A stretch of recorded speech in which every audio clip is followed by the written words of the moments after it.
Olá, sejam bem-vindos a mais um encontro de Teoria da Literatura 1 e hoje nós vamos abordar um dos aspectos mais importantes da estruturação do texto poético, que é a questão ou as questões relativas a ritmo, a sonorização, enfim, a música imanente da poesia, né? Bom, para começo de conversa, nós vamos tecer algumas considerações iniciais, né, sobre a natureza do ritmo, enfim, sobre essa massa sonora, corpórea que se derrama sobre os versos, né?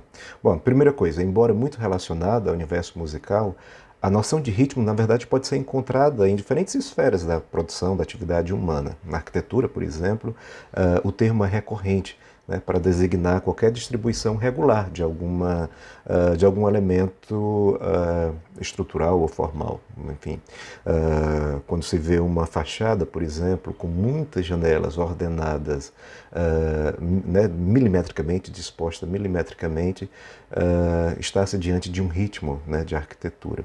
Algumas áreas do conhecimento, como a educação física, por exemplo, recorre também com bastante insistência ao termo para designar qualquer tipo de movimento mais sincronizado, né? O nado sincronizado, algumas atividades físicas demandam uma espécie de conceituação rítmica, né? Bom, se formos levar ao pé da letra, o ritmo está muito ligado a uma disposição temporal, de modo que somente as artes do tempo, né, a literatura, a música, o teatro, né, porque é uma arte mista, poderia ser, né, somente esse tipo de arte comportaria uma noção de ritmo, né? Bom, normalmente se chama de ritmo toda a repetição periódica, né, dos elementos no tempo e no espaço, né? Então essa é uma noção corrente, né? Qualquer coisa que é disposta periodicamente, né, de forma sequencial e harmônica, isso seria um ritmo, né? Mas em termos científicos, o ritmo é uma apresentação particular dos processos motores, né? Isso significa que o ritmo é quase inerente ao nosso próprio corpo, né, ao nosso ser, de modo que aquilo que nós chamamos de ritmo figura mais como resultado do ritmo do que o ritmo propriamente dito, né? Então, não há possibilidade alguma do homem fugir, né, dessa noção, desse senso de ritmo, porque ele está ligado aos processos motores, né? E isso é fundamental para a constituição da poesia, mas abordaremos isso um pouco mais à frente. Bom, antes de qualquer coisa, é preciso diferenciar três termos que normalmente são tomados como sinônimos, ou quando não são, são empregados de forma muito imprecisa. E isso gera uma série de equívocos mesmo no momento de análise do texto literário, né? São os termos métrica, cadência e, claro, isso se confundindo com a própria noção de ritmo, né? Bom, métrica é a medida do verso, né? É extensiva. Quando você faz lá a escansão de um poema, né? Um soneto camoniano, por exemplo, né? Amor é fogo que arde sem se ver, né? Amor é fogo que arde sem se ver. 10 sílabas, né? Então, essa extensão, um verso de 10 sílabas, é chamado de métrica, né? E não o ritmo, porque muita gente acaba confundindo, né, a quantidade de sílabas poéticas como sendo a construção rítmica do poema. Na verdade, ela é um dos fatores que propicia, né, esse desenho rítmico, mas não é o ritmo propriamente dito. Agora, o termo cadência, né, o conceito de cadência, é que muitas vezes é empregado com a noção de ritmo, né? Se você verificar os manuais tradicionais, né, de literatura, normalmente vão chamar de ritmo a essa distribuição regular, né, de sílabas no verso. Não um metro, mas uma certa recorrência de sílabas tônicas, né? Ou seja, é a alternância entre as sílabas longas e breves, átonas e tônicas, né? Isso também não é ritmo, né? Isso é o resultado de um ritmo. A essa, né, distribuição de acentos, de tônicas, dá-se o nome de cadência, né? Então, o ritmo, na verdade, é uma sucessão de massas sonoras, né? Todos esses procedimentos, né, métrica, cadência, que são construídos por impulsos corpóreos, acabam gerando um resultado final, que não é o ritmo propriamente dito, mas é um objeto no qual ressoa de forma mais clara a noção de ritmo, né? Então, há um conceito que eu gosto bastante, né? O ritmo constitui a sucessão de unidades melódico-emotivas, semânticas, enquanto a cadência pressupõe a continuidade das formas, né? Então, a cadência é, é uma disposição contínua de elementos formais no verso, né? Agora, o ritmo tem muita coisa envolvida, né, por trás desse conceito, né? Então, o ritmo não é só som, né, como aparenta ser à primeira vista, né? Ele está ligado a uma capacidade emotiva também, né? Diferentes poemas com a mesma medida, né? Por exemplo, você pega um soneto camoniano de 10 sílabas, com uma mesma distribuição de acentos, né? Com uma mesma cadência, para um soneto do Cláudio Manuel da Costa, para um do Álvares de Azevedo, e para um do Vinícius de Moraes, por exemplo, para ficarmos com manifestações, né, temporais, né, distintas, mesmo sendo a mesma forma, a mesma cadência, existe um apelo emotivo diferenciado na construção rítmica de cada um desses textos, né? De onde se deduz que o ritmo também está ligado a uma certa emotividade que o autor, né, que o poeta, deseja imprimir ao seu texto. E, por fim, o ritmo também é uma unidade semântica, porque ela significa sempre alguma coisa, né? É comum pensar o ritmo como um elemento puramente técnico, formal, né, desprovido de qualquer ligação, né, com algum sentido mais imediato, né? Então, é preciso chamar a atenção que as formas, né, significam também, né? As formas têm um conteúdo semântico, elas não são empregadas à toa, elas não são meras convenções, né? Até aquelas formas duramente convencionais, elas estão ali porque seguiram, né, um determinado percurso histórico e esse percurso foi agregando significado, né? Então, o ritmo necessariamente precisa levar em consideração esses três elementos: som, emoção, né, compassividade e sentido.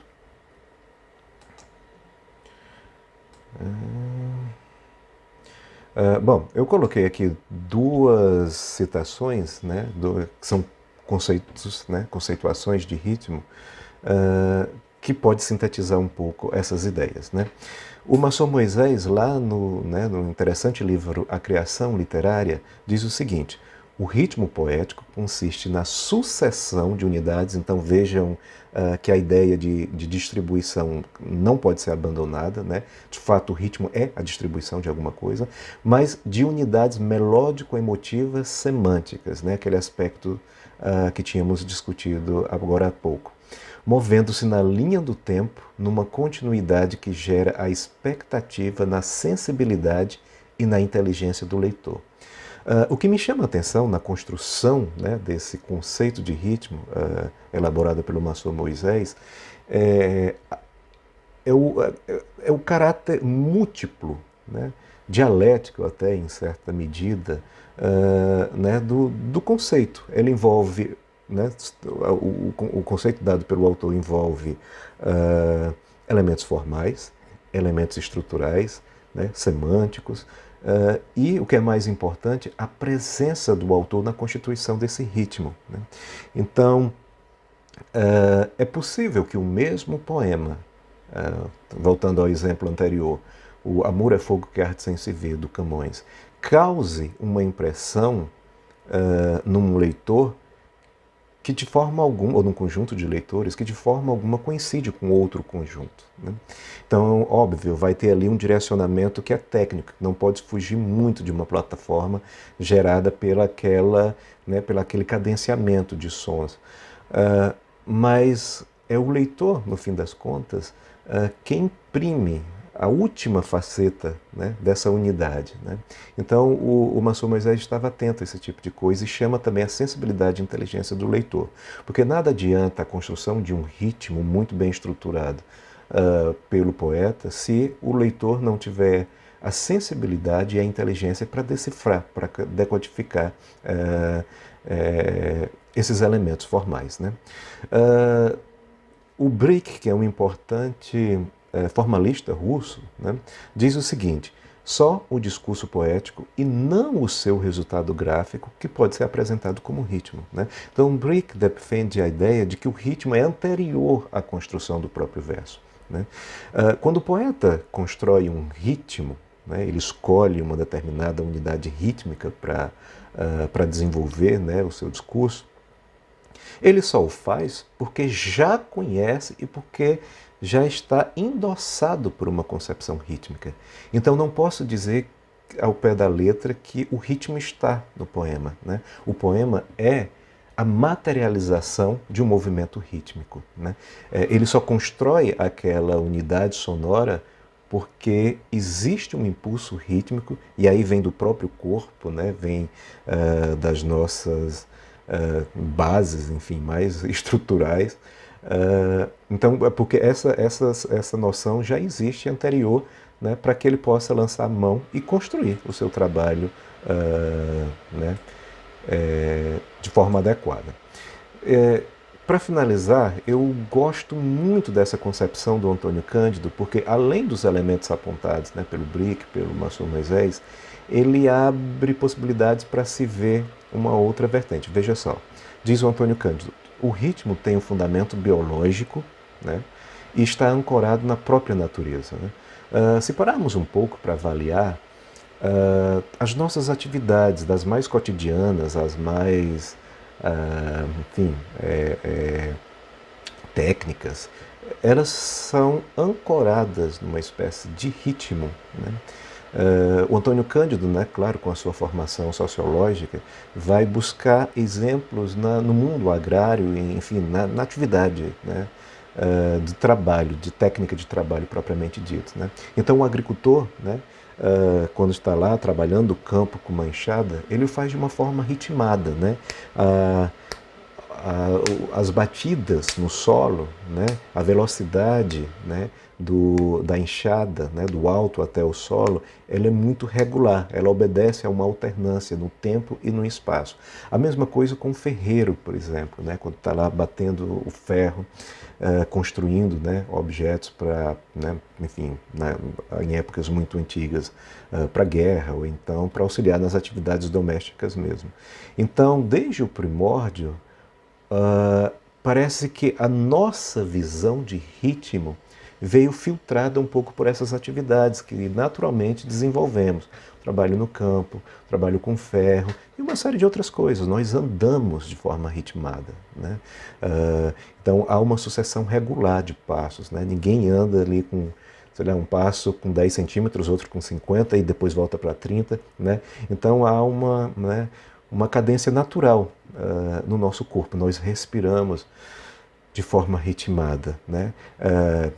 Tanto é que existe uma coisa chamada disritmia, né? quando essa cadência ela é perturbada, e quando isso acontece, você deve procurar um médico urgentemente, porque alguma coisa não está nada bem. Né? Então, o elemento natural do corpo, né, da respiração, pede essa cadência. Né? Continua, o verso corresponde a uma certa realidade respiratória, né? É o que eu falei. Né? Então, não, por mais que algumas escolas, né, enfim, vanguardistas, contemporâneas, tentem desestabilizar ao máximo os ritmos, né, tradicionais do cânone, da literatura universal mesmo, vai ter sempre um determinado terreno, uma determinada medida da qual não se pode fugir. Né? Porque isso é natural, né? É uma realidade respiratória. O nosso corpo se transporta para o poema, né? E é difícil pensar em algo deslocado dessa relação, né, corpo, cultura e texto. Por outro lado, o ritmo da unidade é o grupo, tornando eficiente o seu esforço, né? Ele não está falando de ritmo poético, é de ritmo no sentido geral, né? Então, um determinado ritmo, um determinado modo de produção é que dá uma cara, né? Dá um sentido a um grupo social, né? E ele diz tornando eficiente o seu esforço, né? Os camponeses, por exemplo, têm um ritmo de vida, têm um ritmo de trabalho, né? Acordam numa determinada hora, né, muito específica, dormem mais cedo normalmente. As refeições são feitas, né, em horários, né, diferenciados de quem trabalha na cidade, por exemplo. Então, o que Antônio Cândido está dizendo é que o ritmo, mais do que algo natural do nosso corpo, é um artefato cultural e histórico, né? E está ali agregado na própria noção de grupo, de sociedade. E quando o poeta, né, resolve construir um poema, nenhuma dessas relações fica de fora. Elas, claro, passam inconscientemente, mas tudo isso subsidia a construção do poema. Então veja que o processo já ficou um tanto complexo, porque a noção de ritmo, nós temos elementos formais, elementos estruturais, elementos emotivos, elementos, né, semânticos no sentido geral do termo, a participação do leitor na decodificação e enfim, né, na releitura desse ritmo, e elementos sociais, históricos e culturais, né? Ou seja, a ideia de ritmo é muito mais complexa do que imaginamos, né? Existe um conceito, né? É uma frase, na verdade, em determinado momento do livro Análise do Poema, né? Análise Estrutural do Poema, acho que é esse, não lembro agora, do Antônio Cândido, que ele diz assim: o ritmo é a alma do verso, né? Claro, né, os elementos estruturais eles são fundamentais, né? É impossível pensar um poema sem eu lírico, sem tempo, sem espaço, e por aí vai, né? Mas o ritmo é quem mais particulariza, né, a poesia, né?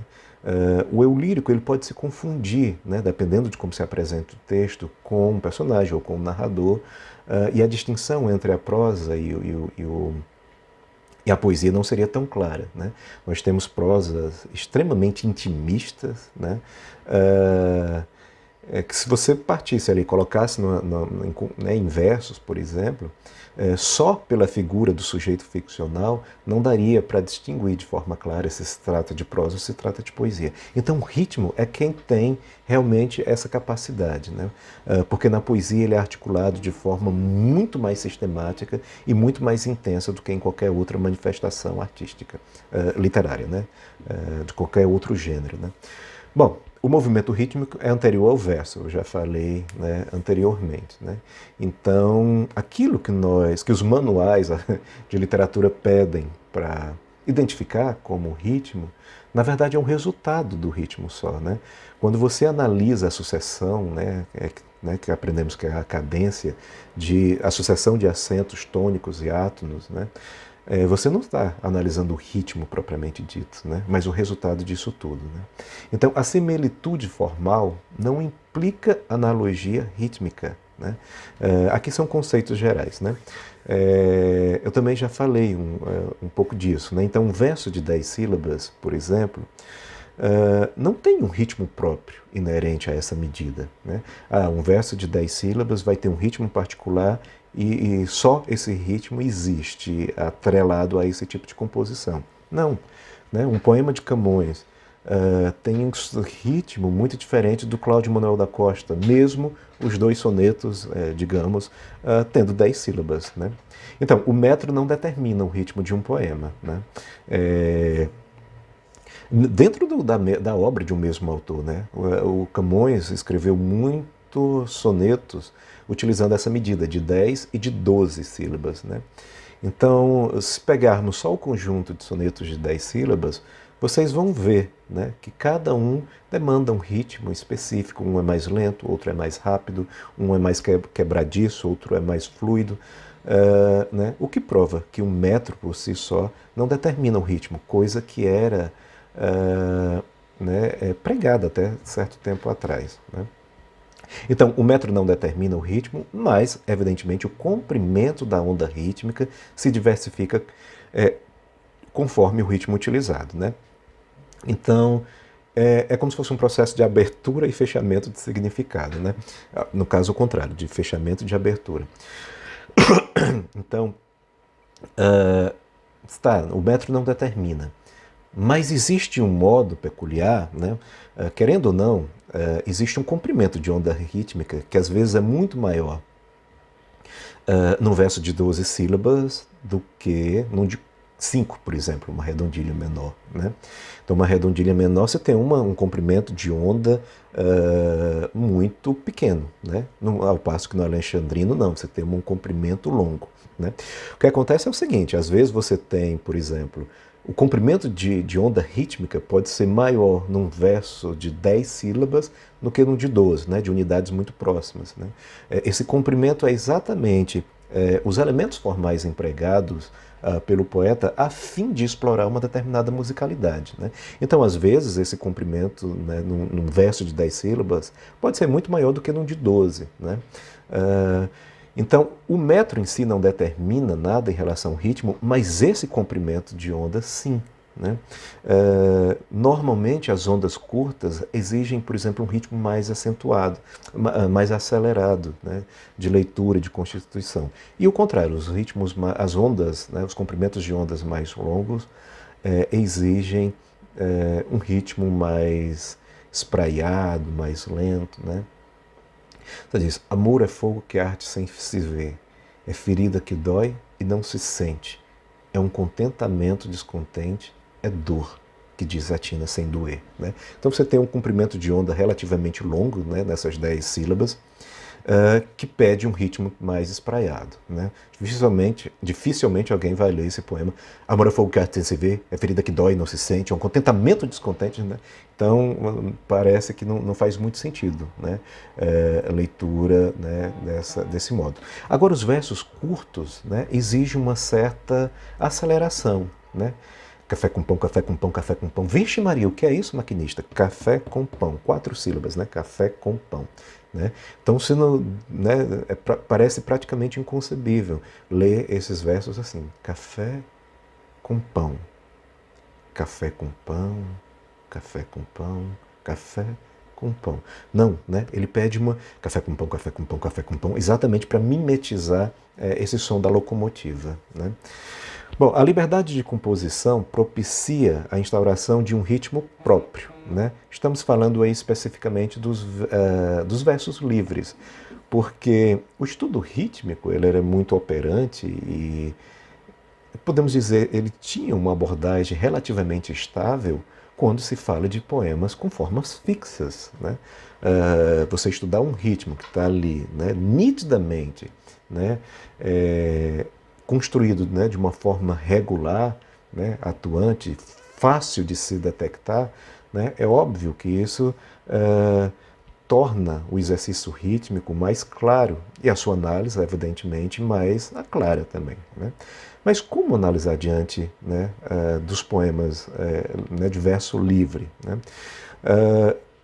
A época, né, se a gente pega só o contexto do Brasil, né? Então da Semana de Arte Moderna, que não é que iniciou esse tipo de texto, mas que deu, né, visibilidade. Né? Então, a época da Semana de Arte Moderna, esse tipo de composição, né, foi muito criticada. Né? Fazer poesia, de fato, era obedecer a essas leis formais, estruturais, né? Tinha que ter rima, um número regular de estrofes, uma métrica, né? Uma cadência métrica muito bem articulada, né? E de forma muito regular. né? Mesmo com toda a abertura proporcionada pelo movimento romântico, né? A nossa cabeça ainda estava um pouco fechada em determinadas formas, né? E uma das críticas que se fazia exatamente era que o verso branco quebra a noção de ritmo, destoa, né? Enfim, praticamente anula, né, a construção rítmica do poema. Ora, isso não tem nenhum fundamento, né? Bem pelo contrário, a liberdade de composição possibilita a criação de um ritmo que não está aprisionado, né? Não é um ritmo monótono, não é um ritmo fácil de se detectar, né? Mas que agora apresenta uma natureza distinta, né? O poema A Poética, por exemplo, do Manuel Bandeira, é muito interessante nesse sentido, porque você tem versos ali de 2 sílabas e outros de mais de 20, né? Estou farto do lirismo né? Tico, raquítico, sifilítico, né? Então são 3 versos, cada político, raquítico, sifilítico, né? Estou farto do lirismo que para e vai haver igual com o vernáculo de um, né? Enfim, e aí tem um verso enorme, né? Então essa liberdade do Manuel Bandeira acaba criando ritmos jamais experimentados antes, né? E que exigem, evidentemente, um modo peculiar de análise, né? Bom, no verso livre torna ostensiva a ondulação assimétrica, né, peculiar ao ritmo. Isso é uma coisa interessante, né? Acusaram muito o verso livre de ser o agente causador da morte do ritmo. Mas ele é quem mais precisamente evidencia a natureza do ritmo. Porque, diferentemente do que a gente pensa, o ritmo é muito mais assimétrico do que imaginamos, né? Então, essa ordenação, né, é um trabalho humano, construído, né, depois para se apreender esse objeto. Mas o ritmo em si, ele tem caráteres, né, muito, enfim, diferenciado em cada atividade, em cada exercício que se faça, né? Não tem uma noção muito uníssona, né, de ritmo. Então, o poema livre, de um certo modo, evidencia esse tipo de coisa, né? Bom, uma das grandes preocupações nesse assunto, né, um dos grandes temas a serem abordados é essa possibilidade do ritmo distinguir a prosa da poesia, né? Então, enfim, né, vocês já devem ter visto uma série né, de argumentos, né, que hoje já não tem fundamento algum, né, para diferenciar uma coisa da outra, né? Então, a prosa é o texto sequencial, a poesia é o texto quebrado em versos, né? Então, se eu pego um poema que está todo em verso e coloco tudo sequencial, deixou de ser poema e passou para ser prosa. E ao contrário, se eu pego um texto em prosa que é sequencial e eu começo a fazer né, cortes, né, ele deixa de ser prosa e passa a ser poema, então essa distinção não resolve absolutamente nada, né? Bom, eu não vou citar todas aqui, mas vocês lembram né, das aulas passadas, né, das tentativas de distinguir uma coisa e outra, né? E durante muito tempo a noção de ritmo foi a mais operante, né? Então o ritmo articulado na prosa é diferente do ritmo da poesia, né? E de fato é, mas ainda assim não resolve o problema. Porque nós temos prosa extremamente ritmadas, né? O capítulo inicial de Iracema, por exemplo, de José de Alencar, né, é uma construção rítmica perfeita, né? Você tem unidades sonoras ali muito bem cadenciadas, né? Verdes mares sombrios de minha terra natal, onde canta a folha de carnaúba e por aí vai, né? A prosa do Guimarães Rosa tem uma unidade rítmica sensacional, né? Muito forte, muito estável. Por outro lado, você pode encontrar poetas que são absolutamente prosaicos, né? O Arnaldo Antunes, por exemplo, tem uma série de poemas, né, que tem esse caráter, né, prosaico. Manuel Bandeira explorou muito esse tipo de coisa, né? Poema tirado de uma notícia de jornal, por exemplo, né? Ele se avizinha mais, né, desse ritmo de prosa, né, do que do ritmo de poesia clássica, né? Porque o que Manuel Bandeira está fazendo, na verdade, é reconstruindo, né, essa noção de ritmo. Bom, mas vamos lá. O ritmo em prosa funda-se na enunciação do pensamento, quase anulando a musicalidade da frase, né? Então, como eu disse, há exceções, né? O Guimarães Rosa, por exemplo, essa musicalidade da frase nunca foi abandonada, né? Bem pelo contrário. Ela é ostensivamente montada, programada, né? Mas se a gente pensar, né, de forma mais ampla, sim, talvez genericamente, podemos dizer que a preocupação rítmica né, do poeta, o poeta, né, tem uma preocupação rítmica muito mais formal do que enunciativa, propriamente dito, né? Então, ele está muito mais preocupado na construção de uma unidade sonora, né, do que na construção de um sentido. É por isso que o pensamento dominante na poesia é aquele que se faz ou por imagens ou por procedimentos técnicos, né? E na prosa, não estou dizendo que não exista na prosa, né? Mas existe de forma muito leve, né? Essa musicalidade praticamente é apagada, né? Na poesia o ritmo é essencial, na prosa é acessório, né? Então esse argumento poderia justificar a obra, por exemplo, do Guimarães Rosa, né? Se eu pegar a prosa do Guimarães Rosa, então assim, tá, tudo bem, existe uma construção rítmica muito acentuada aqui, mas porque ele optou, é um acessório para criar um efeito estético. Ele poderia não utilizar e continuaria um texto literário, né, ficcional em prosa normalmente, verdade, né? Contudo, o ritmo poético não se liberta por completo da sintaxe lógica da prosa, né? Então a gente diz, tá bom, o ritmo na prosa é o ritmo marcado, né, por uma enunciação do pensamento, né? Por uma supervalorização da lógica, né? E na poesia não, é mais o sentido, né? O sentimento, é mais a musicalidade, né?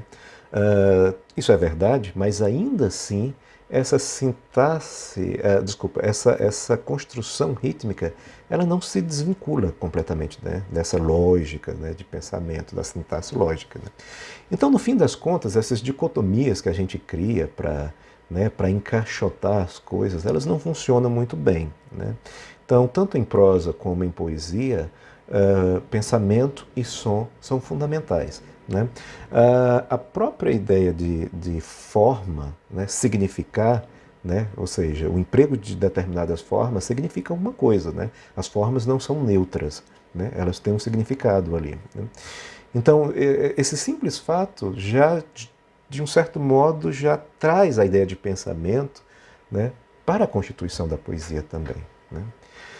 A evolução do verso segue uma linha opositiva, assinalada, né, pela ênfase, ora nos aspectos rítmicos, ora no aspecto semântico, né?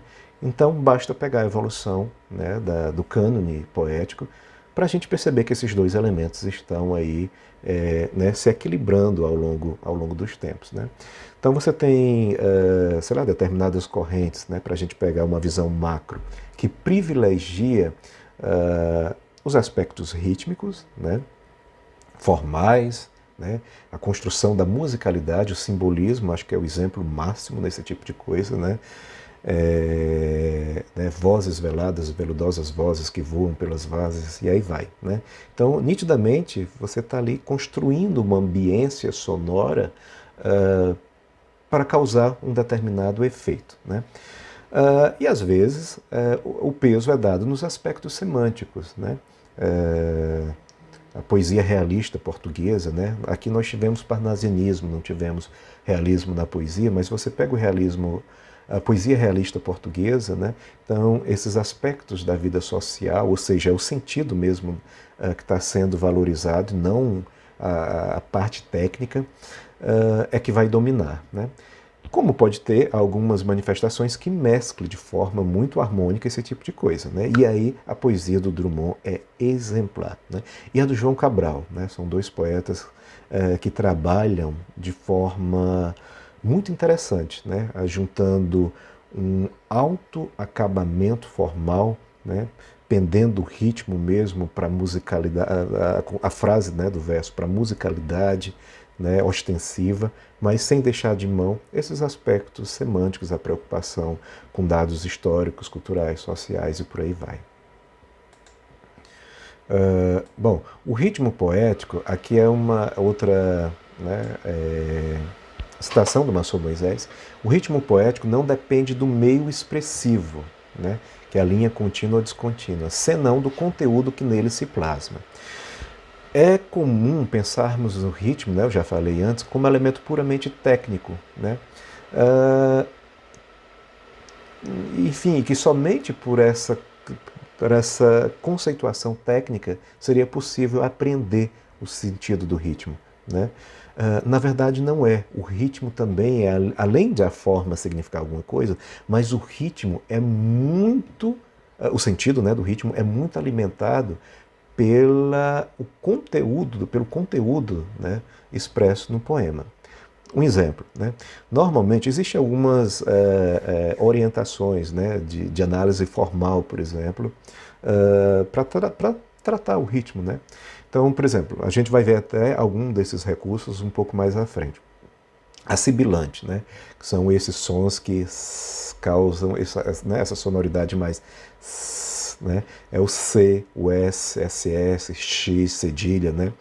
Então, né, os formalistas costumam dizer, a sibilante é um recurso formal que propicia uma certa suavidade, né, ao ritmo e automaticamente ao poema, né? Uma certa tranquilidade, porque é como se fosse o som do vento, né? Chove chuva chuveirando, né? O famoso verso do Oswald de Andrade, né? Então você vê a batida da chuva no chão, né, criando aí uma sensação de harmonia muito, muito interessante, né? E aí parece que fica a ideia que sempre quando se utiliza esse conjunto de sons, o poeta vai obter esse efeito, né? Ou então costuma-se dizer, as consoantes R, T, D, P, né, que são muito, né, são as oclusivas fortes, né? Eles né, designam um ritmo martelante, né? Então tudo isso, né, existe uma certa verdade, né, porque a tendência ao isomorfismo existe, né, essa relação do som com algo que está fora, né, enfim, com a realidade, mas ela não é absoluta, né, ela é construída e ela é motivada por outros elementos, né? Então, essa incidência, por exemplo, de R, S, T, né, ela está presente no poema Confissão do Itabirano, do Drummond, né? 90% de ferro nas calçadas, né? E esse alinhamento do que na vida é porosidade, é comunicação e porosidade. Então você tem esse né? Alguns anos vivi em Itabira, principalmente. Nasci em Itabira, por isso sou triste, orgulhoso, de ferro. Aí isso é fundamental. Aí ele vem os versos que eu citei, né? 90% de ferro nas almas, vem essa coisa martelada. Essa unidade sonora, né, o uso específico desses fonemas, vocês vão ver, a grande maioria dos críticos vão apontar como sendo reflexo na forma do ferro, né, que é tão presente, né, pelas minerações na região do Drummond, né, Itabira, como está presente na própria constituição do sujeito, porque ele cresceu dentro daquele universo, né? E o próprio poema fala, né? Então esse som, o uso muito próximo, né, e ostensivo desses sons R, T, D, que é muito, né, martelado, a crítica diria que ela está mimetizando o som de ferro, né? Mas muito pelo sentido, porque ele diz, por isso sou triste e orgulhoso de ferro. Esses mesmos sons aparecem, por exemplo, no Educação pela Pedra, do João Cabral de Melo Neto, né? Uma educação pela pedra, né, de didática, para frequentá-la, captar sua voz nefática, né? O mesmo martelamento. Mas a crítica aponta, né, que esses sons estão materializando a realidade da pedra na obra do João Cabral. Então veja, são os mesmos sons, mas no Drummond significa o ferro e no João Cabral significa a pedra. Por quê? Porque o ritmo depende do conteúdo que o poema expressa, né? O Drummond estava falando de pedra, né? Então ele resolveu, né, escolheu uma série de sons que mimetiza aquilo que ele entende né, por ferro, desculpa, não por pedra, né? Coisa áspera, dura e por aí vai. E a mesma coisa com todos os outros poetas. Então, no fim das contas, o ritmo ele não se sustenta, né, só pelos elementos técnicos. Ele tem uma relação íntima com o conteúdo do poema também. No geral, determinadas formas poéticas exigem um certo tipo peculiar de ritmo, né? É verdade, por exemplo, epopeia, né? Pode até existir, né? Mas se você tem aí quase que uma desconstrução do que tradicionalmente se entende por epopeia. Imagine uma epopeia num ritmo muito espraiado, lento e tal, né? Por ser uma forma literária, né, da grandiosidade, do heroísmo, né, exige um ritmo épico. Né? As armas e os barões assinalados que da ocidental praia lusitana por mares dantes nunca navegados passaram ainda além da tropa ban, e assim vai. Né? É o canto inicial dos Lusíadas, né, do Camões. Então, olha só, é um ritmo épico para frente, guerreiro, as armas e os barões. Imagina se o Camões tivesse criado um ritmo extremamente, né, solto, evasivo, né? Toda essa força épica seria perdida, né? E, aliás, toda a epopeia, na verdade, né? Mas vamos ficar com os Lusíadas para ficarmos no contexto de língua portuguesa, né? Existem algumas passagens que são extremamente líricas nos Lusíadas, né? O encontro com as deusas, por exemplo, o universo, né, da atuação das deusas, ele é mais lírico, é mais compassivo. E vocês vão notar que a construção rítmica muda consideravelmente nessas passagens. Né? O metro continua o mesmo, né? Continua sendo um poema de 10 sílabas, as armas e os barões assinalados de 10 sílabas, em uma estrofe de 8, né? Sempre rimas alternadas e as duas últimas paralelas, né? Mas o ritmo é diferente, né? Então muito se deve, claro, aí ele mudou um pouquinho a cadência nessas partes, mas muito se deve ao próprio conteúdo que está sendo exibido ali, né?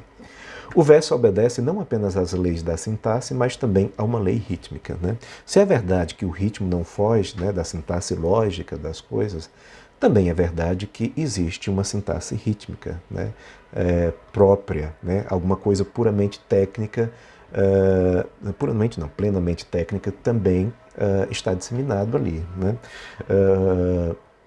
O Ferreira Goulart é um excelente poeta para se averiguar, para se entender essa construção rítmica. Se vocês virem o poema Sujo, por exemplo, vai ter uma variação rítmica muito forte, né?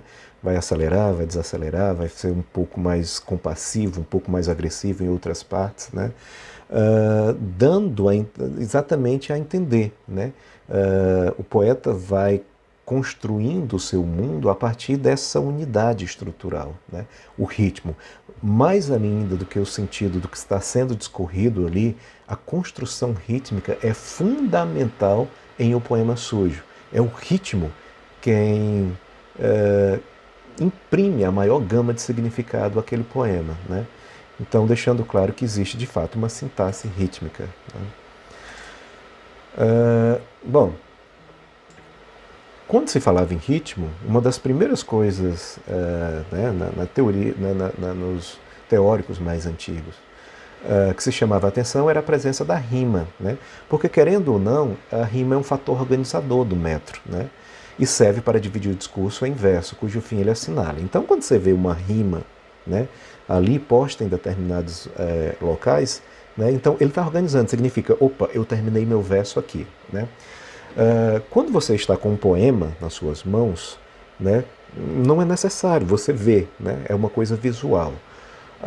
Mas quando você ouve alguém e você não acompanha, né, não está lendo o texto, é a rima quem dá a medida, né, do fim do verso.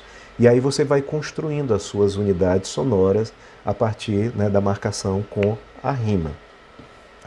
Só que nós temos problemas, existem poemas com rima interna, né? E depois surgiu o verso branco, né? Então a rima, que era um fator organizador, do discurso poético, acabou, como caiu, né? Ficou em desuso na grande parte do tempo.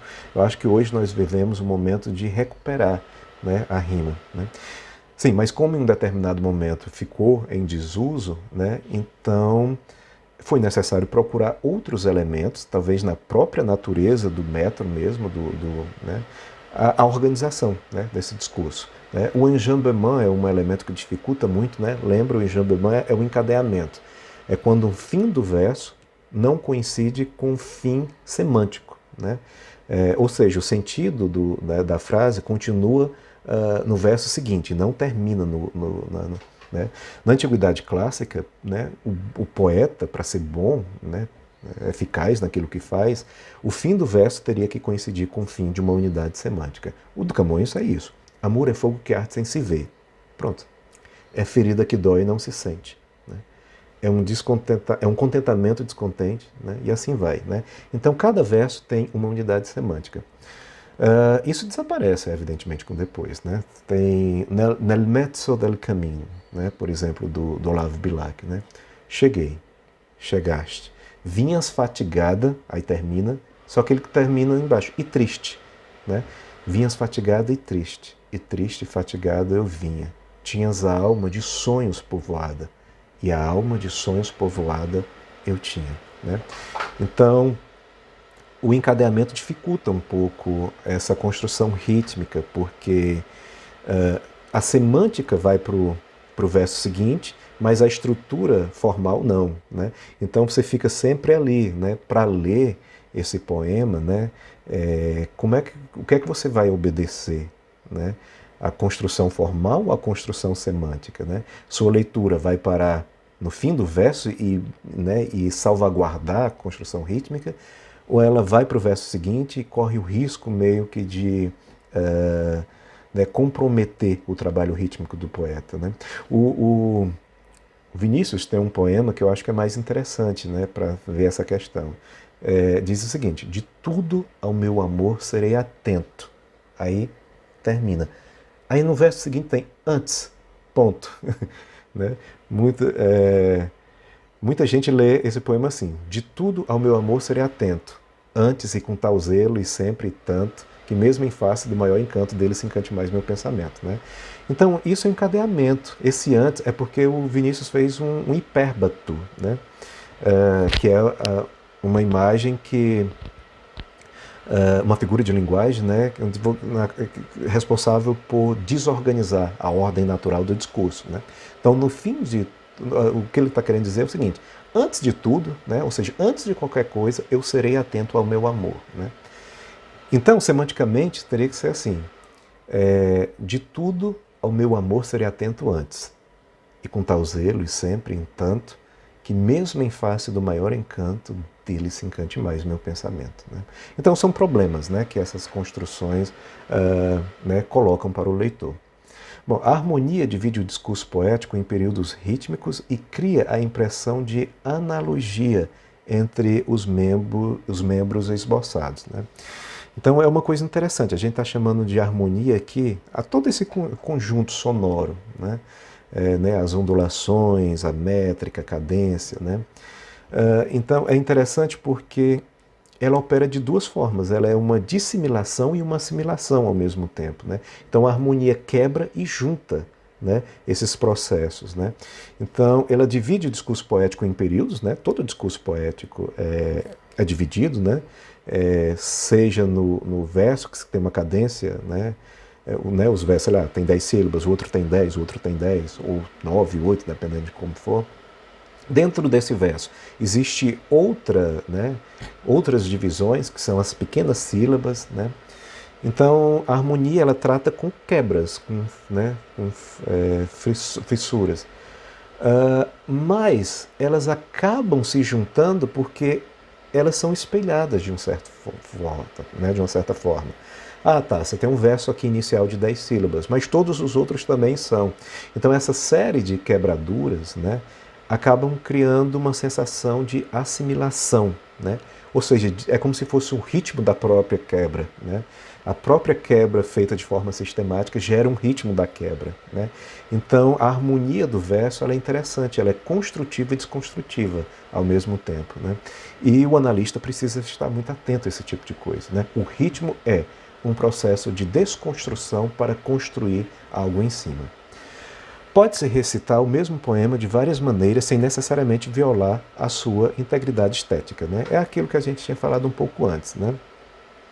O ritmo não determina, né, um modo específico de leitura, né? Mas existe uma integridade estética ali, né? De modo que você pode ler o poema de formas diferentes, né? Então a pessoa vai experimentar o ritmo de forma diferente, mas sem necessariamente quebrar o sentido né, geral do poema, né? Então, assim, existe o velho conceito do Humberto Eco, né? A obra é aberta, mas não é escancarada, né? Então existem possibilidades, mas existe também algo que prende ali a realidade sonora, né, e empírica do verso, né? Então você não vai ler esse poema do Vinícius, por exemplo, com de tudo ao meu amor serei atento, antes de contar ele sempre tanto, que mesmo em face do maior encanto dele, né, não permite, né? É uma cadência rítmica mais lenta, sentida, né, mais compassiva, né? Então não há como fugir, né, de determinadas orientações impostas pelo próprio verso, né? Alguns versos livres estão dotados de uma métrica dominante, né? Nesses casos, não é preciso estabelecer uma fórmula geral, mas buscar a norma média e estudar a amplitude do desvio. Eu tinha falado um pouco sobre o verso livre antes, né? E acho que isso aqui é uma forma interessante, né? Tudo bem, nos versos tradicionais nós temos uma métrica e uma cadência regular, então é fácil estudar, né, a manifestação do ritmo ali, né? E no verso livre? Né, que você tem um verso de 2 sílabas, outro de 4, outro de 10, outro de 20, enfim, né? Não há nenhuma manifestação regular, né, desse fenômeno. Então o analista normalmente tenta, né, criar uma fórmula para entender esse tipo de coisa, né? Então não é preciso, ao invés disso, busca a forma média, né? Como é que a tradição literária brasileira, né, por exemplo, só para ficar no nosso contexto, construiu o seu sentido de ritmo. Quais são os ritmos mais operantes? Quais são as cadências né, mais adotadas para se abordar um tema ou um determinado aspecto, né? Então chegou a norma média, né? Olha, medianamente, ou seja, costumeiramente se usa esse tipo de coisa. Agora vamos ver o verso livre. Qual foi a métrica, a cadência e o ritmo utilizado, né? Então, ou seja, ele vai ser um desvio dessa norma média. Então, ao invés de criar uma nova fórmula, analisa em comparando a norma média, né? Então, o que é que significa esse desvio? O poema lá, Poética, do Manuel Bandeira, é excelente nesse sentido, né? Por que é que o Bandeira faz tantas variações, né, rítmicas naquele poema? Qual é o significado disso tudo, né? Então, a análise, né, se daria mais por um processo comparativo a partir do padrão, né? Bom, afinal de contas, né, o que é que cria essa musicalidade, né? O que é que possibilita a musicalidade no poema, né? Tudo isso vai estar ancorado numa coisa muito simples, a frase, né? Eu não falo nem tanto o verso, né? Porque como vimos, a unidade semântica pode não coincidir com o verso, né? São os casos dos encadeamentos. Então vamos chamar essa unidade total de frase, né? No fim das contas, a frase, né, e ela está ali constituída de música e de silêncio, né? O ritmo poético, ele tem particularidades, né, próprias ali da literatura, não se confunde com outros tipos de ritmo, mas ele dialoga nesse sentido, né, com o ritmo musical, né? Para quem já estudou música, sabe que são necessárias algumas figuras de pausa, né, que são os silêncios, né? Não existe música completamente feita unicamente, quer dizer, até existe, mas é estranho, completamente feita de notas musicais, né? Sem ter um único descanso, nenhum momento, né? Então normalmente você faz lá, lá, na. Aí existe alguma pausa. Lá, na, pausa. Lá, ni, na. Lá, ni, né? Então você vai dando pausas, né? Lá, ni, ni, né? Se for sempre, imagina uma sinfonia de 40 minutos, sem uma única pausa, né? Então os ouvidos iam ficar sobrecarregados. Com o poema é exatamente a mesma coisa, né? Então a frase possibilita esses momentos de música e de silêncio, né? E tudo, evidentemente, vai recair no fonema, né? Que é o extrato mais corpóreo e substancial do signo, né? Então, o fonema, a unidade de som, é o principal elemento motivado na construção de ritmo poético, né? O fonema é o corpo do som, né? Claro, é um corpo que não se vê, mas se sente, né? Ele está ressoando no nosso corpo, né? A, E, né? Você fala né? E esse som vai ressoando, né? Então não é o conceito, né? Não é o grafema, né? É o fonema mesmo, né? Que tem essa corporeidade, ela sai do nosso próprio corpo, né? Ele sai do nosso próprio corpo, né? A fala corrente não cultiva o gosto da simetria automática, né? Mas a poesia sim, né? Então, por mais que algumas experiências sejam extremamente assimétricas, né, na poesia modernista para frente, né, existe um certo senso de simetria nisso tudo, né? Vejamos, por exemplo, no meio do caminho tinha uma pedra. Tinha uma pedra no meio do caminho. Tinha uma pedra. No meio do caminho tinha uma pedra. E aí vai, né? Então há um senso de simetria muito forte na construção do poema, né?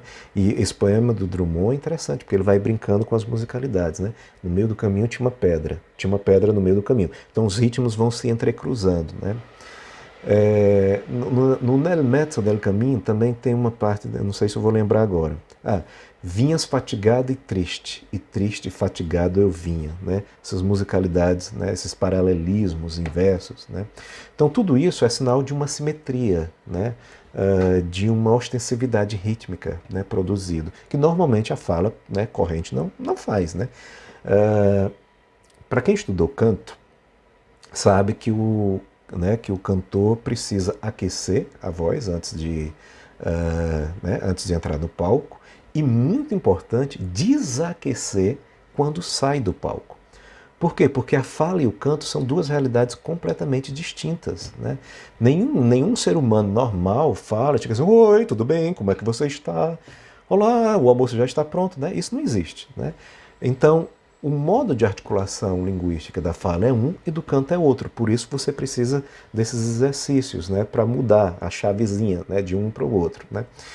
Então, naturalmente, a fala corrente não vai utilizar essa construção sonora muito ostensiva, né? A poesia, por ser artística, sim, né?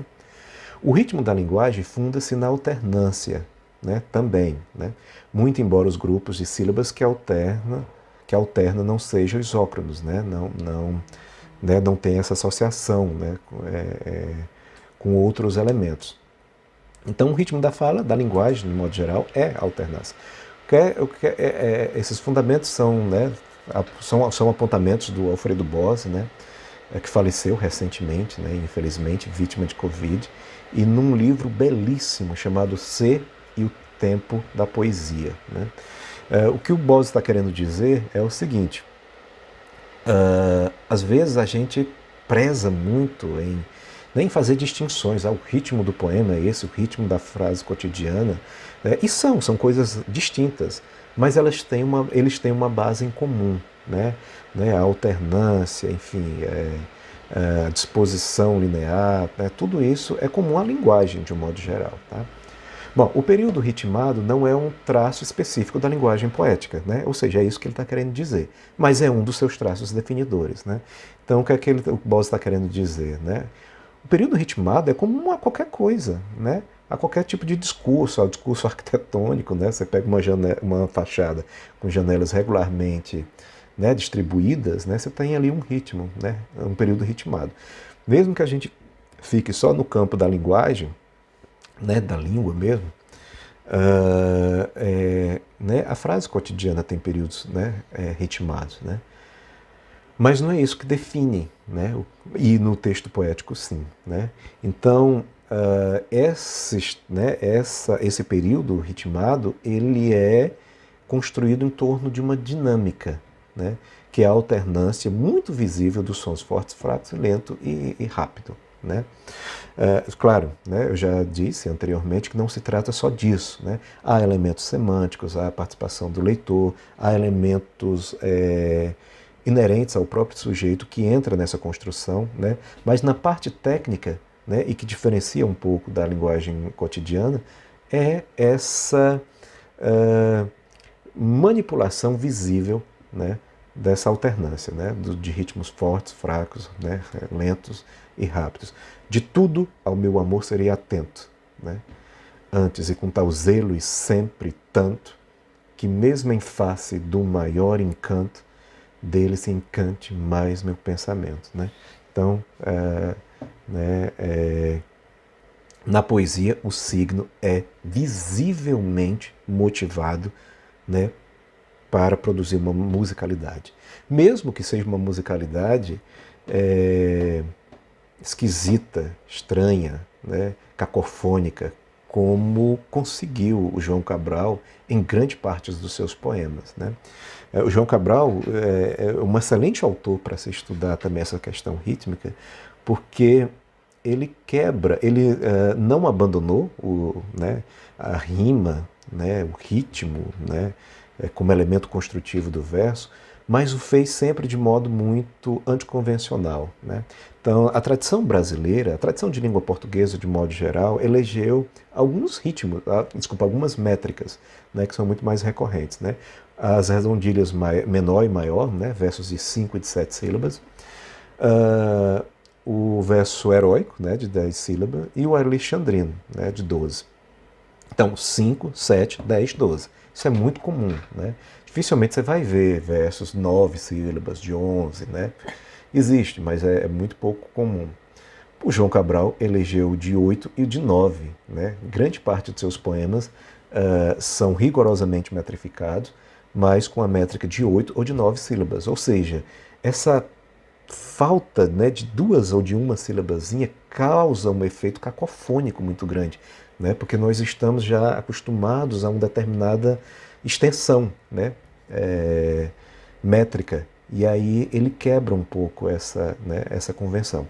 Da mesma forma, as rimas utilizadas pelo João Cabral são só na sílaba tônica, são rimas toantes e não consoantes a partir da sílaba tônica, né?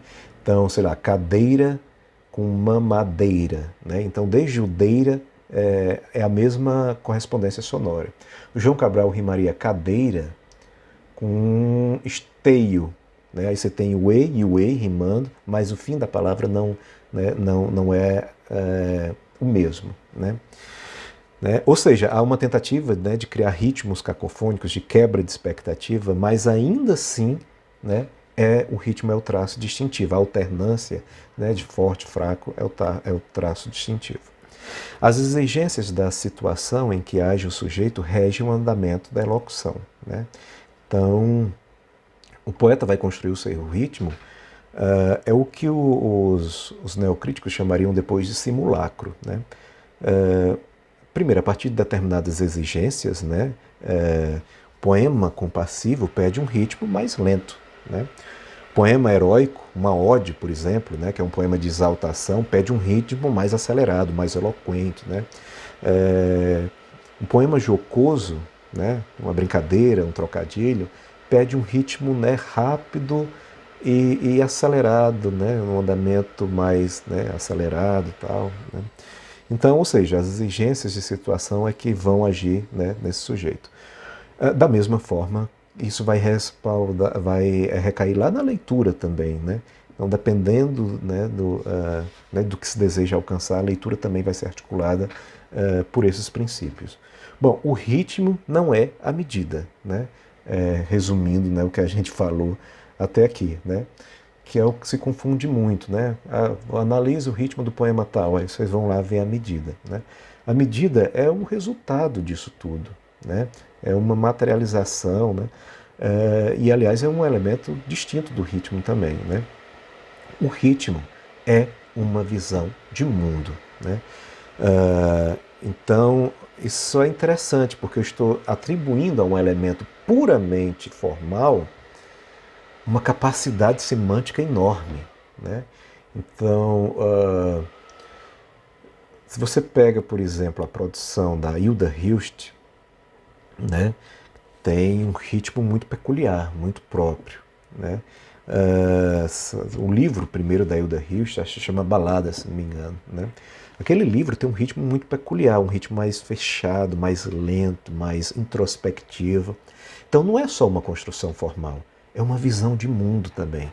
É a visão desesperançada, é a visão fragmentada do sujeito, né, moderno que está sendo disseminado ali. Da mesma forma que o ritmo empregado nas epopeias gregas traduz uma visão, né, de mundo, né, o ritmo do poder, né, da força política da Grécia, da tentativa de transpor para outras culturas as matrizes culturais ali estabelecidas, né? Então isso exige um ritmo eloquente, um ritmo forte. Ou seja, é muito mais do que um recurso técnico. É de fato uma visão de mundo que está em jogo.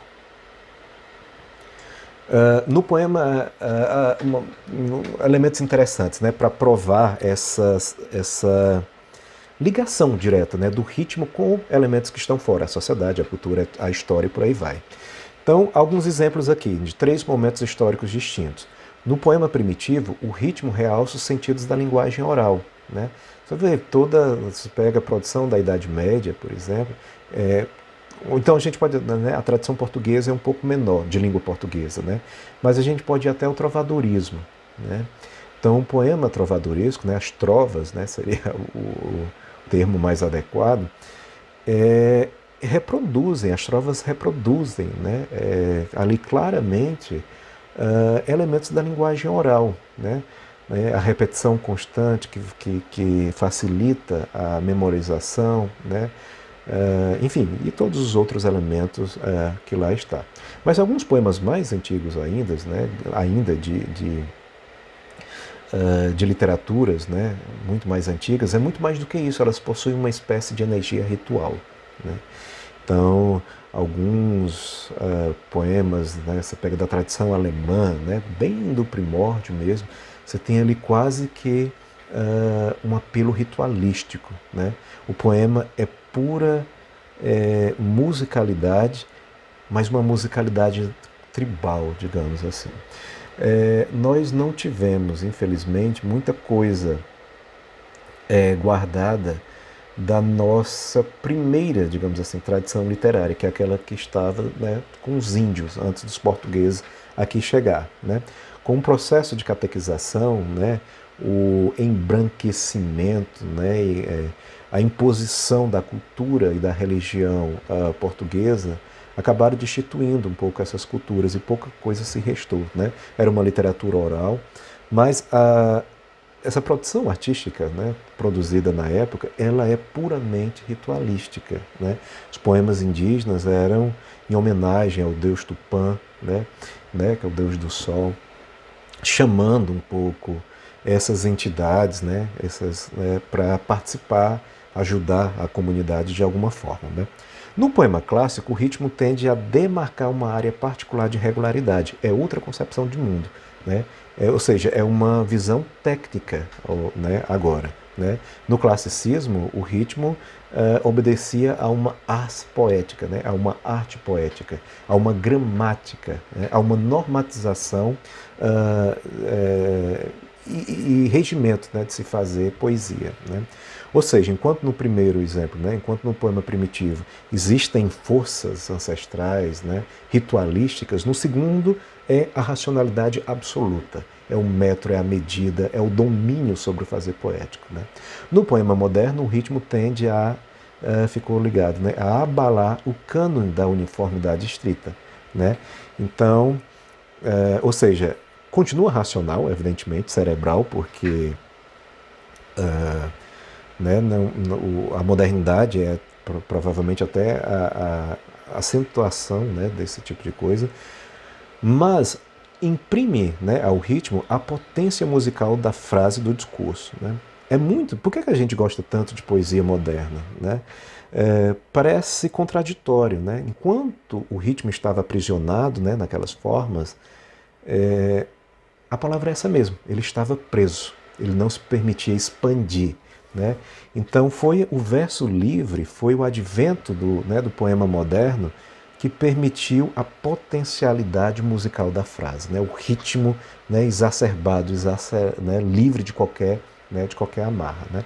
Então veja, são três momentos distintos, né, e cada uma das construções rítmicas dialogando com, né, com uma visão de mundo operante na época. Né?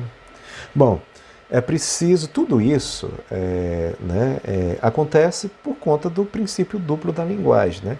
A nossa linguagem é sensorial, mas ela é discursiva, né? É finita, mas aberta, é cíclica, mas vetorial. Né? Ou seja, a nossa linguagem é isso, a gente sente, mas é um discurso, e o discurso é pensado. Né?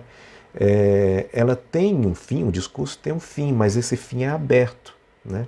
Então eu digo uma coisa, né, né, e a gente pode, enfim, interpretar de muitas formas. É cíclico porque a gente está sempre retomando, como diz o Bakhtin, né, tudo que se diz já foi dito antes, né, o discurso é sempre uma retomada, mas não é uma repetição, é um novo vetor, né? É uma retomada que dá né, uma nova medida. Então, a própria linguagem tem esse duplo guardado no seu interior. Né? Então, é óbvio que quando isso é transportado para a poesia, essas questões vão ser amplificadas, né? Vão ser reforçadas. E a construção rítmica, né, que já, né, anda através de uma noção de duplo na própria linguagem cotidiana, né, se duplifica mais ainda, né, nessas novas formas. Bom, as formas rítmicas são tratadas de modo diverso no discurso, no decurso dos estudos literários, né, óbvio, né? Então, os gregos tinham um modo específico de encarar as formas, né, como aprisionamento mesmo. Aprisionamento, eu digo assim, precisava seguir aquilo, senão não era considerado um bom poeta. O romantismo tem outro, o modernismo tem outro e por aí vai. Né? Os ritmos poéticos nascem na linguagem do corpo, na dança dos sons, na modulação da fala. Né? É preciso sempre ressaltar. Né? Então, estou sempre elencando elementos técnicos, semânticos, mas isso é fundamental. Né? No fim das contas, né, a gente não pode esquecer que o ritmo nasce do nosso próprio corpo. Né? O Antônio Cândido, né, fala sobre isso no seu livro também.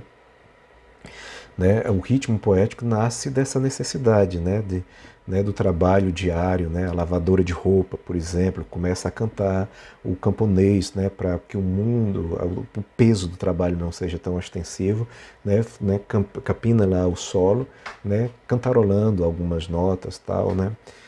E então a coisa ritmada é isso, né? A conjunção do nosso corpo com determinadas praxes, né, sociais. Né? Bom, sentidos do som. Claro, o que vocês vão fazer, né, nas análises, no fim das contas, é apreender, né? Entender o que é que significa esses sons e, né, fazer uma análise mais sistemática. Né? Então, o andamento é uma marcação subjetiva do ritmo. Né? Primeira coisa, né? O andamento ele significa. Né? Eu vou chamar a música erudita, por exemplo, para uma comparação. Né? Então, você tem ali diferentes andamentos. Allegro vivace, allegretto, que são movimentos rápidos, né? Andante, adagio, né? Que são movimentos lentos. E existem os moderatos também, né? Os movimentos moderados. É óbvio, né, que o andamento em si ele já significa alguma coisa. Não tem como você ouvir o primeiro movimento da Quinta Sinfonia do Beethoven, né, né, e pensar que essa passagem é o sujeito que acorda tranquilamente e vê um dia nublado e o cisne passando pela lagoa, né, da sua janela, né, através de sua janela. Não é, né? Esse ritmo incisivo, esse andamento incisivo, rápido, já significa por si só alguma coisa. Claro, né, a interpretação não é fechada, mas ele já fecha em um leque de possibilidades. É a mesma coisa no poema. O andamento lento, né, de um poema já diz muita coisa sobre o poema, né? E o andamento rápido, moderado, e por aí vai, né? Então o andamento em si já é uma marcação subjetiva, né? E já imprime um significado ao texto, né? É muito diferente, quer dizer, de tudo ao meu amor serei atento antes, né? Ou então o ritmo, por exemplo, Ode, acho que Tabacaria, do Fernando Pessoa, né? Nunca conheci quem tivesse levado porrada. Todos os meus conhecidos têm sido campeões em tudo. E eu, tantas vezes reles, tantas vezes porco. Né? Então é um ritmo mais, né, mais acelerado, ou desculpa, um andamento mais acelerado. Né? Então ele por si só, né, já significa. O ritmo é no tempo o que a simetria é no espaço. Né? Claro, a gente usa essa simetria, a gente chama de ritmo essa simetria espacial por pura analogia, né? Por pura metáfora, digamos assim. Né? Mas aí seria uma comparação. Né? Se você tem uma disposição simétrica de elementos no espaço, então imagina que isso seria o ritmo no tempo. Né? Então o ritmo não é a disposição em si, mas os elementos que constituem essa disposição. Né? É isso que eu estou querendo dizer. Né? Bom, o tom é a maneira com que se porta o sopro, manifestação e autêntica da vontade. As palavras podem enganar, o tom não. Né? Isso é muito importante. O tom que se é pronunciado alguma coisa também participa dessa construção de musicalidade do verso. Né? Se por 20 anos nesta furna escura deixei dormir a minha maldição, hoje, velha e cansada da amargura, minha alma se abrirá como um vulcão. Né? É o poema Maldição, do Olavo Bilac. Né? Então, esse tom de discurso, né, já diz muita coisa, né? Né, já imprime uma gama de significados muito importante. Então, não pode se ignorar jamais o tom com que o discurso é pronunciado. Né? Né? As palavras enganam, mas o tom não. Né? Então, às vezes, você pode estar falando a coisa mais bonita, né? Mais meiga, mas se o tom for agressivo, né, é o tom, né, quem vai direcionar né, o sentido mesmo e a análise do poema. Bom, contexto expressivo e tom sempre andam juntos. Né? O contexto expressivo é a própria manifestação formal mesmo, né? Os recursos formais empregados pelo poeta, né? Sei lá, o uso de sibilante de um determinado conjunto de fonemas, né? E por aí vai. Né?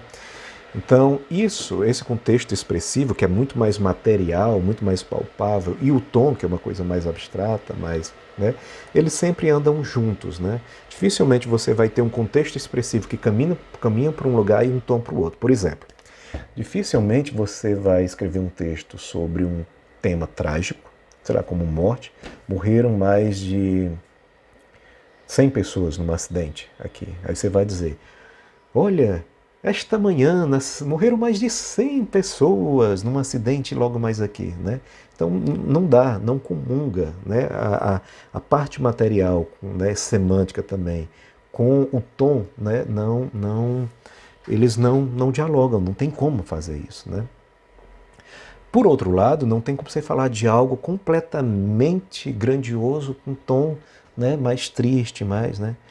Hoje eu ganhei na Mega Sena 2 bilhões de reais e vou comprar uma mansão, sabe? Então não dá. Então, contexto expressivo e tom normalmente sempre andam juntos, na verdade, né?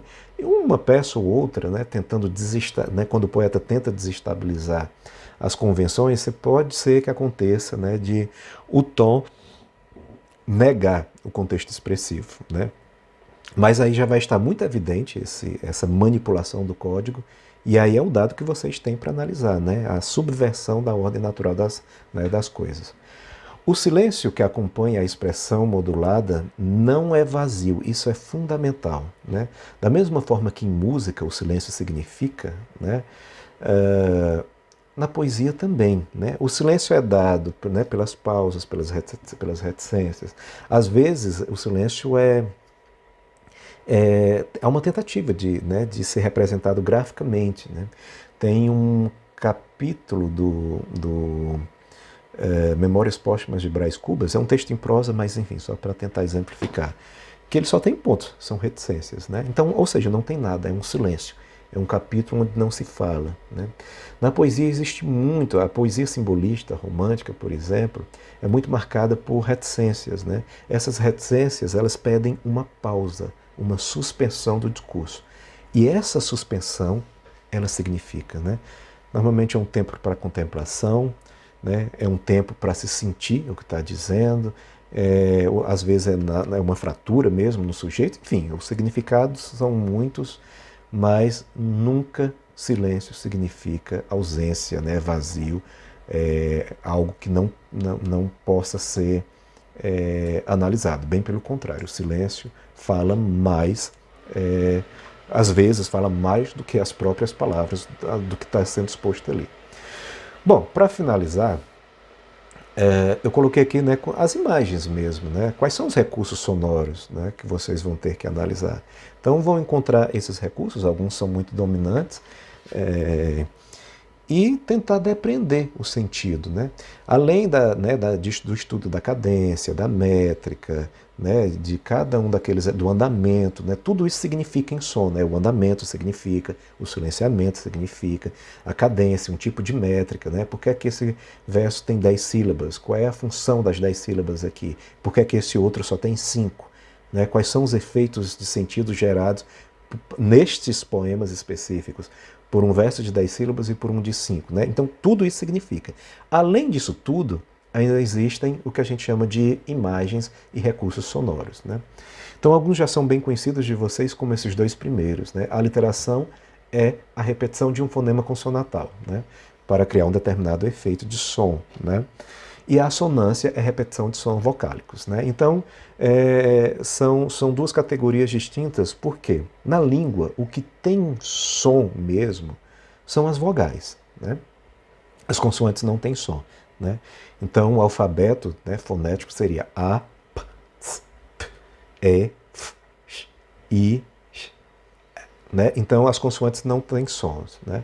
Então, é óbvio que quando o poeta junta, né, de forma muito ostensiva, um conjunto de vogal e um conjunto de consoantes, né, eles vão ter significados diferentes, porque em um momento você vai ter um conjunto de sons, né, articulados ali, e no outro você vai ter um conjunto de ausência de sons. Né? Claro, a consoante, só no alfabeto fonético, a consoante não tem som. No poema, o que vai é a letra, né? Então, não tem som, mas quando você junta com A, fica Ba. E não P. Quando você junta com E, fica B. Né? Então, né, não vai o fonema, né, puramente lá, né? Vai uma letra. Né? Então, a letra tem som. Mas esse som comporta a natureza desse fonema, que naturalmente, né, não teria som. Ou seja, o que eu estou querendo dizer é a junção de muitas consoantes num poema e a junção de muitas vogais, elas naturalmente, pela própria natureza do fonema, vão gerar sentidos distintos. Né? Então é sempre muito importante ver se o poeta optou por aliteração ou pela assonância. Né? Então, a assonância cria um som muito mais corpóreo, muito mais, né?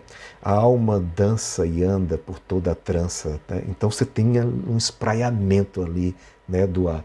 Tem um poema muito bonito do Arnaldo Antunes, ele, né, tem uma assonância, eu espero que eu encontre aqui rapidamente, senão não vai, né, que é sobre um lobo, ele diz assim, eu não vou lembrar de cor, e acho que não está aqui. Quer dizer assim, ainda ouço o uivo do lobo, né? Então né, é muito corpóreo esse som, fica muito, né, marcado, muito presente. Eu acho que eu não vou encontrar aqui o poema não. Ah, tá aqui, ó. Olha só, diz assim, né, esse poema aqui, ó. Diz o seguinte: ouvi o alvo seio sem osso despedaçar-se, e ouço ainda o uivo malévolo do lobo, que o rasgou e rasgará outros no lodo. pois eu sou o ouvido vivo daquilo que sou. Né? Então, aí né, uma presença ostensiva, né, do O, do OU e tal. Então, essa, né, como a vogal já é sonora e como tem muita vogal junta, amplifica ainda mais esse som, né? Que nada mais é do que a mimetização desse som do lobo, esse lobo que nos atormenta, é um lobo metafórico, né? O lobo que rasga e que está ali o tempo todo pronto para nos ferir, né? É uma tentativa de mimetizar o uivo do lobo, né? E essa coisa do som fechado, né? As aliterações, né, normalmente têm representações mais duras, né? O poema, né, do João Cabral, que eu mencionei tempos atrás, né? Uma educação pela pedra, por lições, captar sua voz enfática e impessoal, né? Então tem a coisa quebradiça, né? Claro, dependendo aí né, de que conjunto você utiliza, né? Então, a literação e a assonância geram naturalmente sentidos distintos. Paronomásia é o emprego de palavras parônimas, né, que são parecidas, né? A sonoridade é diferente. Então, nesse mesmo poema que eu li do Arnaldo Antunes, tem, né, um desses jogos, né? Pois eu sou, né, eu sou, o verbo ser, o ouvido vivo daquilo que sou e não sou. Pois eu sou o ouvido vivo daquilo que sou, do verbo soar, né? Então, só que o sou, né, com sou, eles são parônimos, né? São palavras muito parecidas, né? Então, normalmente esse emprego né, da paronomásia é recorrente nos trocadilhos, né? E a poesia do Arnaldo Antunes tem muito trocadilho, né? Por exemplo, é um parônimo, é uma paronomásia por ausência. O Arnaldo tem um poema que se chama O Sim à Mão, né? Então, automaticamente, eu não sei se eu vou encontrar esse poema aqui, quando ele diz o sim, né, e tem uma outra palavrinha embaixo, que você não sabe direito ainda o que é, você espera, você espera o não, né, que seria o oposto, né? Só que, ao invés de colocar o não, ele pega uma paronomásia e coloca a mão, não mão, né? É uma cena de casamento, né? O sim, a mão, aí coloca a aliança e tal, né? Só que o elemento parônimo, né, continua ressoando. Então, a mão traz junto o não que não apareceu, né? É como se fosse, cuidado, o casamento, há negações no casamento. Ele está dizendo sim, agora está dando a mão, mas essa experiência futura, né, terá uma série de entraves, de pontos negativos, né, enfim, de hoje em diante. Onomatopeia é a tentativa de descrever acusticamente um objeto, né? Chove, chuva, choverando, né? O verso que eu citei algum tempo atrás do Oswald de Andrade, né? Então isso é uma onomatopeia, é uma tentativa de descrever no discurso o som do objeto que ele descreve, que é a chuva. Chove, chuva, choverando, é como se fosse, né, aquela rajada de água caindo de forma sistemática. Sibilante, né? Eu já falei antes, né, que é a repetição dos sons sibilantes, né? C, S, S, S, cedilha, X, C, H, S, X, C, X, C, etc. Né? Então é todo som que cause som. Né? Não sei se eu vou lembrar de algum assim agora, de um verso, mas normalmente esse som ele é um som infantil e muito atenuador. É um som que tranquiliza, leve, porque ele lembra, né, o transcorrer do vento, a passagem, né, do vento, né, ou então um riacho que corre alegremente, né, ladeira abaixo. Né. Então é um som mais infantil, é um som mais ameno, digamos assim. Então, normalmente, quando aparece a sibilante em algum poema, ele tem esse caráter atenuador, né? É um caráter mais né, plácido, cândido, digamos assim. Cacofonia é um som desagradável provocado pelo encontro de duas palavras. Existem duas formas, né? Existe a cacofonia desagradável pelo efeito semântico. Por exemplo, eu tinha uma colega que chamava Mônica Garcia, né? Então, quando você fala Mônica Garcia, né, você tem Mônica G, né? Aí fica KH, né? O fim da palavra Mônica com o início de Garcia, né?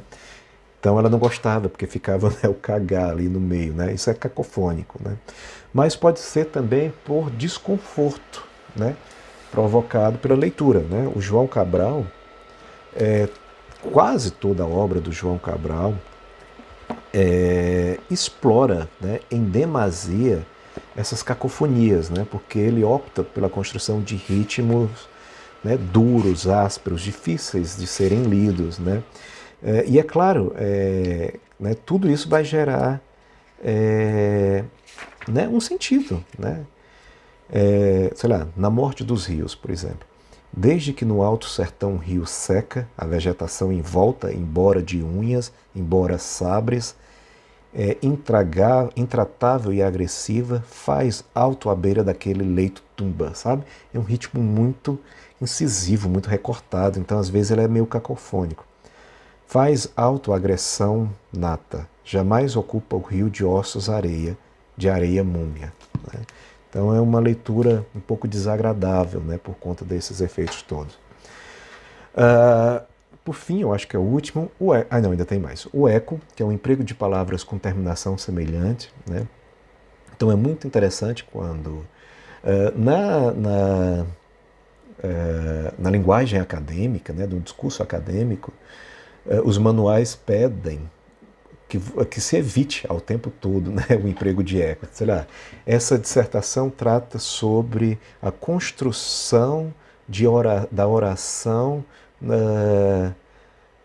no jornal Estadão, por exemplo. Né? Fica muito ão ali, fica feio. Na poesia, ao contrário, né, de um discurso poético, isso, né, reforça determinadas unidades semânticas. Né? Então, se está lá, não é à toa. Né? Os ecos têm uma validade, né, ali. O hiato é uma sequência acentuada de vogais muito próximas. Né? O hiato, na verdade, é uma ligação, né? Quase é uma elisão, assim. Não é uma assonância propriamente dita. A assonância, né, é o emprego ostensivo de muitas vogais. O hiato é como se eles fossem ligando, por exemplo. Tanto que algumas palavras já se tornaram unas assim na poesia, né, de tão ligadas que elas são. Por exemplo, minha alma, né, minha alma. Né? Então hoje é muito comum você encontrar, ao invés de minha alma, fica minha NH apóstrofo alma, né, minha alma. Né? Então são essas aproximações, né, que acabam, sobretudo em poemas de ritmo, né, de métrica regular, acaba engolindo uma sílaba, né, né, métrica, poética, né, e você acaba não percebendo. Então isso compromete um pouco o ritmo. Claro, quando o poeta tem plena noção disso, ele vai manipular esses recursos para causar algum sentido. E por fim, a pontuação. A pontuação é fundamental na leitura do ritmo, digo, na leitura crítica. Né? É um recurso formal responsável pelas pausas, andamento, pelo tom do discurso também. Né? Então os pontos significam, né? Tem um significado muito importante. O ponto final, né? Ele é muito incisivo, ele é muito brusco. Né? Não sei se eu vou encontrar uma antologia aqui que eu tenho. A antologia que vocês têm, né, que eu passei para vocês, o poema do Arnaldo Antunes, por exemplo, né, é um discurso sobre o amor que exigiria, né, uma forma mais tranquila, mais serena, né, de se abordar, mas ele resolve fazer, né, com uma pontuação muito brusca. Né? Então diz o poema: o amor, vírgula, sem palavras, ponto, ou, ponto. A palavra amor, vírgula, sem amor. E aí vai, né?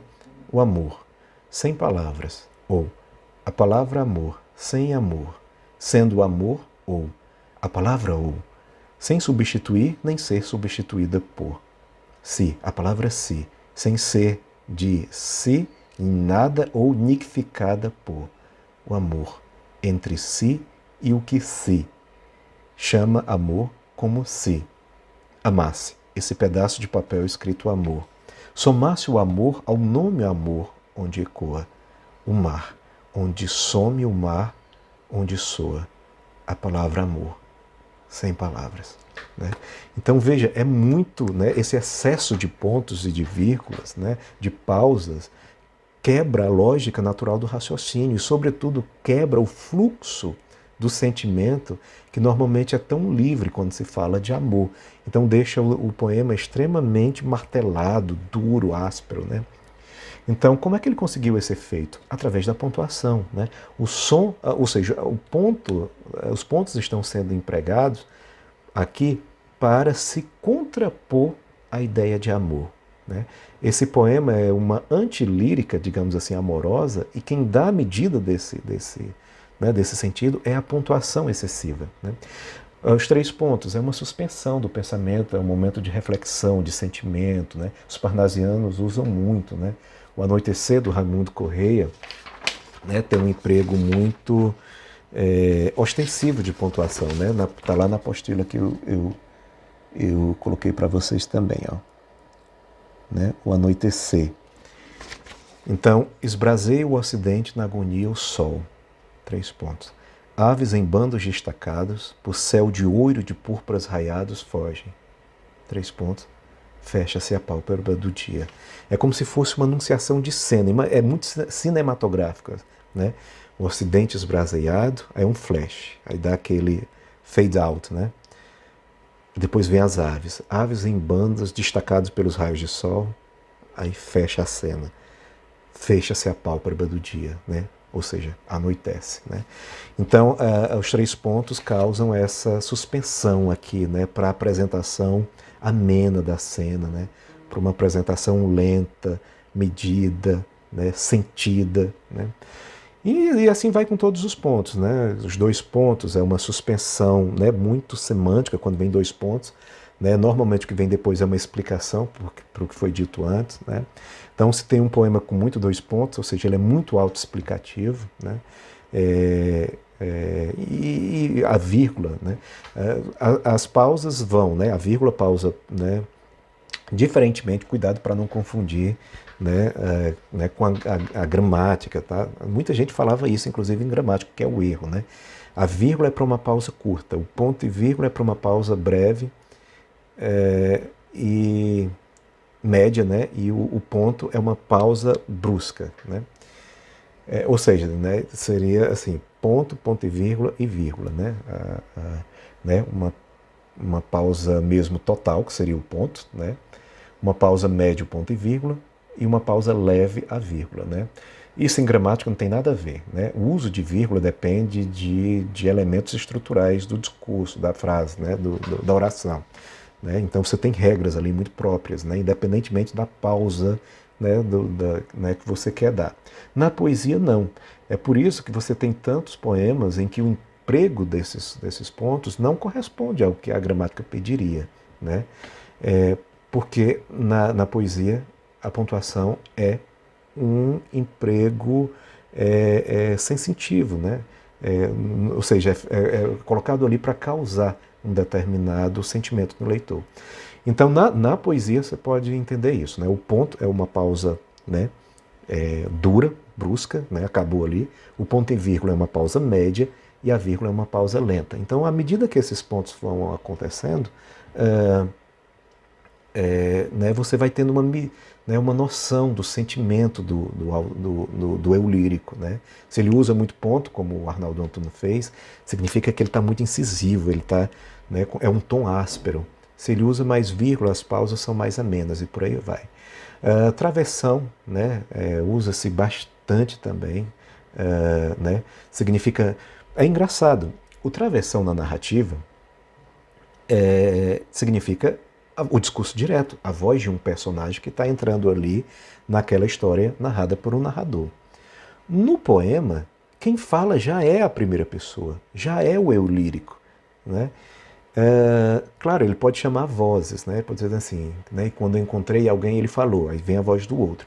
Mas na maioria das vezes não, né? O travessão vem para trazer a voz de alguém que já é ele próprio, né? Então, ou seja, quando isso acontece, é como se ele quisesse chamar mais ainda a atenção para o caráter de subjetividade do discurso, né? O poema Maldição, que eu li um trecho recentemente, tem esse recurso, né? Então, se por 20 anos nesta furna escura deixei dormir a minha maldição, aí vem um travessão. né? É como se antes ele estivesse pensando, né? E agora não, agora é a voz dele, né? Para que todos ouçam. Hoje, velha e cansada de amargura, minha alma abrirá como um vulcão. Né? E assim vai para todo, né? Para toda a pontuação utilizada, né? Então atentem bastante, porque a pontuação é o que mais significa e o que mais auxilia na construção rítmica do poema. Né?